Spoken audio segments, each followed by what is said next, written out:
తీసాను.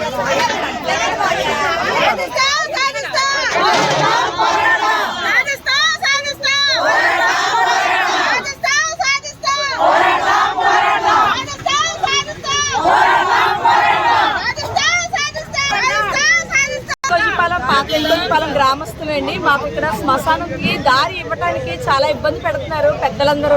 మాకు సమస్య మేము కొన్ని ఈ బాధలు పడుతున్నారంట. ఈ రోజన్నా మేము ఒక దారి అడిగాం తప్ప మేము అక్కడ ఇల్లులు వాటిని కట్టుకోవడానికి అయితే కాదండి. మాకు ఇబ్బంది పెట్టిన వాళ్ళందరూ ఎవరైతే ఉంటారో వాళ్ళ ఇళ్ళ ముందులే మేమైతే ఇక మీదటి నుంచి తగలపెడతాం బాడీలు అయితే మాత్రం. ఈసారి మాత్రం ఊరుకునేది లేదు. అందరం ఈ మహిళలు అందరం ఇక్కడే ఉంటాం. ఇక్కడే వంట వార్పు చేసుకొని ఇక్కడే ఉండి సాధించుకుంటాం. పీల జోషిలేండి.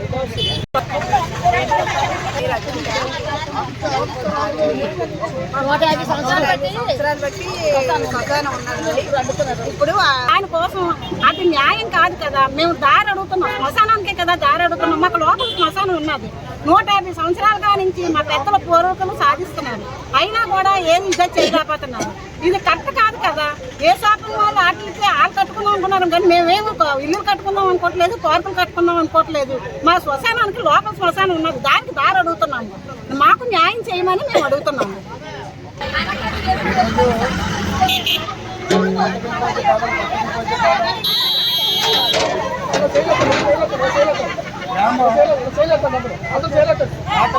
దగ్గర నుంచి 150 సంవత్సరాలు దాటే ముందుంటారేమో మాకు తెలియదు. అప్పటి నుంచి మాకు శ్మశానం పాత రూపాయలు కొత్త రూపాయలు గ్రామస్తులందరూ కూడా వాడుకోవడం జరుగుతూ ఉన్నది.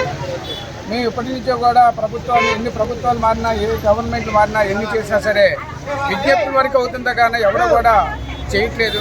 కొంతమంది దళారులుగా ఏర్పడి సాధువుని అడ్డు పెట్టుకొని ఇది ఆశ్రమం అని చెప్పేసి వాళ్ళు కబ్జా భూస్వాములకి కబ్జా చేయడానికి, వాళ్ళకి అమ్ముడుపోవడానికి ఆ సాధువుల ద్వారా ఈరోజు అది కబ్జా చేయడానికి జరుగుతుంది.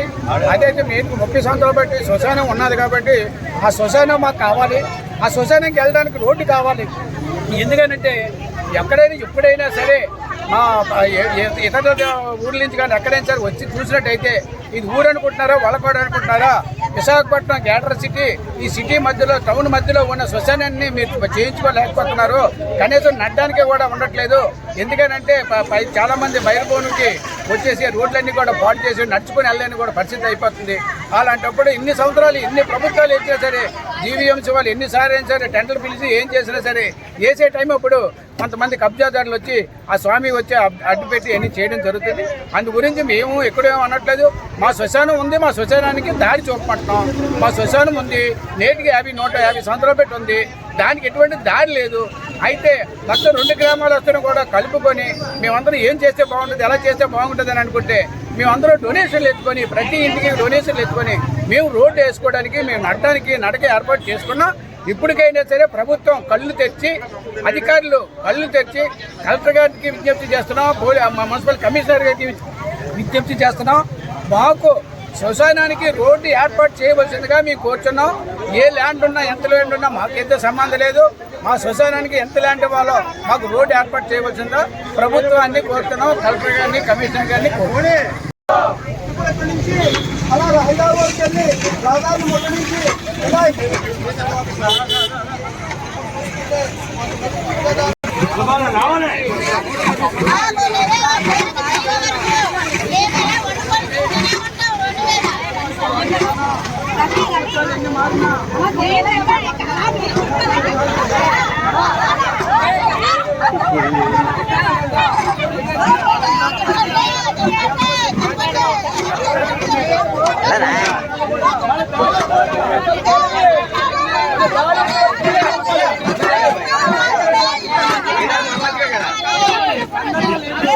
రారా అడ్డు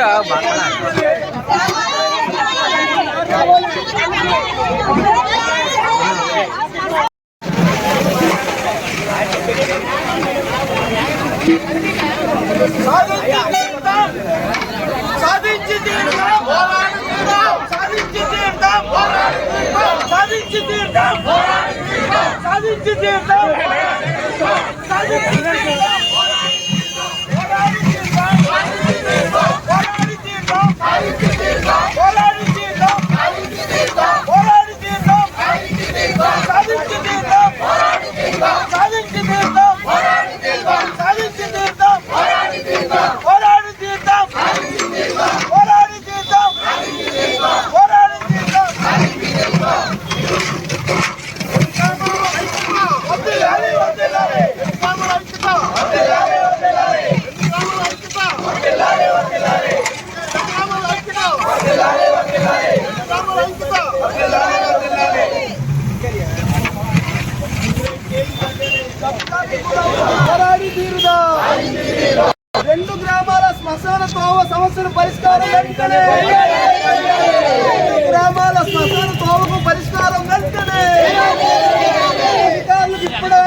రోడ్డును కాపాడాలి.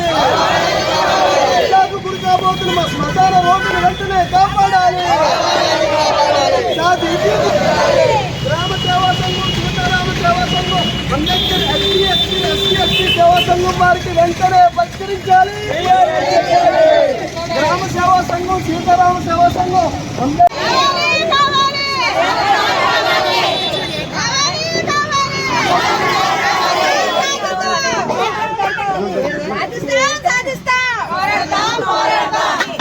తీసాము.